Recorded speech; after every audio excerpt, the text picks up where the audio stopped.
up? It's me, Sai, and welcome back dito sa aking YouTube channel. And guys, for today's video, iba naman pong video na to kasi may makakasama po tayong special guest, Chor! So, ngayon guys, ang gagawin natin is, kung nakikita nyo, doon sa previous vlog ko, gumamit din ako ng ganito, ayan, Megan Pair of Mask, pero yung ginagamit ko is black. And ngayon, itatry natin yung green, i-review natin yung green kung okay ba siya or effective ba siyang gamitin, or ang dami kasing review guys na nakita ko na maganda din daw to. Pero itatry natin siya, but this time hindi siya sa akin, hindi siya sa mukha ko, kasi itatry natin siya sa kasama ko ngayon. Siya yung lalagyan natin ngayon. And yes, ipapakilala ko na siya sa inyo. And bago pala yon, this is cucumber extract, helps remove blackheads and brighten skin. So, ayan guys. Ito siya. Ayan. Mabibili nyo po ito sa Watson. Marami siya. Maraming mga klase-klase po ang mga pair of mask nila doon. May black, may... Basta guys, iba-iba. So, hindi ko lang siya na-memorize. Basta, pumunta na kayo sa Watson guys. So, ayan. Ipapakilala na po natin ang ating makakasama ngayon. So yes guys, ayan, siya ang ating model ngayon para sa ating gagawin na review dito sa Pair of Mask Cucumber Extract. So guys, uulitin ko, mabibili niyo po siya sa kahit saang Watson store, okay? So ngayon, siya yung ating makasama, yung ate ko, na hindi ko alam kung ba't naka-lipstick siya. Ilalagyan lang naman natin siya ng pillow mask. So ayun, siya yung gagawin nating model.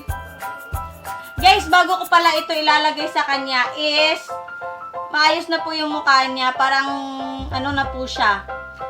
Ang tawag dun?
So, ngayon guys, ayan, tapos na. So, nakikita naman po natin.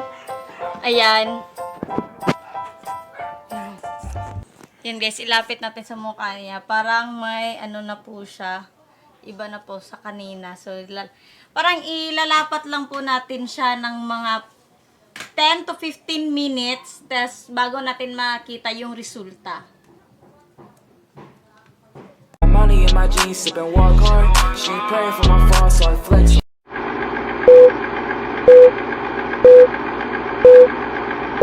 Shit can get dangerous, yeah. Shit can get dangerous, yeah. You stand with that lame bitch, yeah. Well, I'm staying with. A few moments later. So guys, ayan na po siya after 15 minutes. Ito na po siya, tinanggal na po niya yung yung peel of mask natin. So far may nabago. Konti pa lang siya guys. Pero pag palagi mo naman siyang gagamitin, I'm sure naman mababago talaga siya and magiging maganda talaga yung mukha mo or magiging malinis talaga siya guys. So ayun lang guys. And for sure naman guys, kung gusto niyo bumili at gusto niyo pang mag-review about ng peel of mask na yon, bumili lang kayo dun sa kahit saang Watson stores guys. So ayun guys, for this video guys, ayan, done na po tayo sa kanya sa ating review dun sa Megan peel of mask sa kanya na cucumber extract. And ayun na po kami. Please don't forget to like, share, subscribe. Click the notification bell para lagi kayong update sa aking mga sunod video. Kasi po guys, napakagulo na po ng kwarto. Ang daming bata. So, kailangan na po naming madaliin talaga guys yung aming pagba-vlog. So, bye guys. See you on my next vlog. Sorry kung magulo. And it goes a little something like